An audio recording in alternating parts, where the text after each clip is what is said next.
প্রধান উপদেষ্টা অধ্যাপক মোহাম্মদ ইউনূস বিদেশে কর্মী পাঠানোর ক্ষেত্রে দালাল ও প্রতারণামুক্ত ব্যবস্থা গড়ে তোলার উপর গুরুত্বারোপ করেছেন।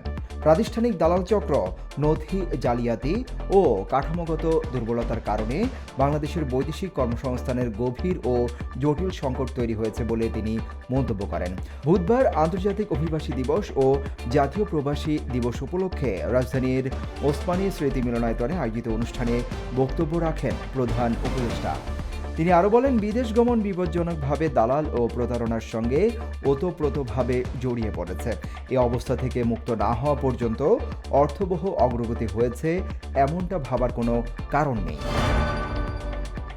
বাংলাদেশের পাচার হওয়া অর্থ বিদেশ থেকে ফেরত আনতে 4 থেকে 5 বছর সময় লাগবে বলে জানিয়েছেন বাংলাদেশ ব্যাংকের governor doctor Ahsan H Mansur. তিনি দাবি করেন, এর কম সময়ে তা সম্ভব নয়। বুধবার দুপুরে সচিবালয়ে অর্থ উপদেষ্টা ডক্টর সালাউদ্দিন আহমেদের সঙ্গে বৈঠক শেষে সাংবাদিকদের তিনি এসব কথা বলেন।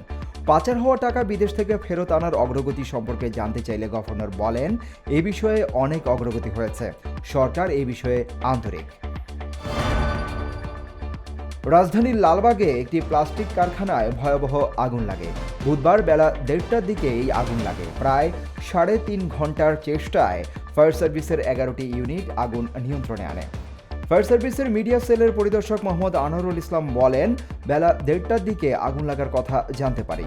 লালবাগের চেয়ারম্যান ঘাটের কাছে ইসলামবাগে এই কারখানার অবস্থান। তীব্র যানজটের কারণে ঘটনাস্থলে ফায়ার সার্ভিসের গাড়ি যেতে দেরি হয়।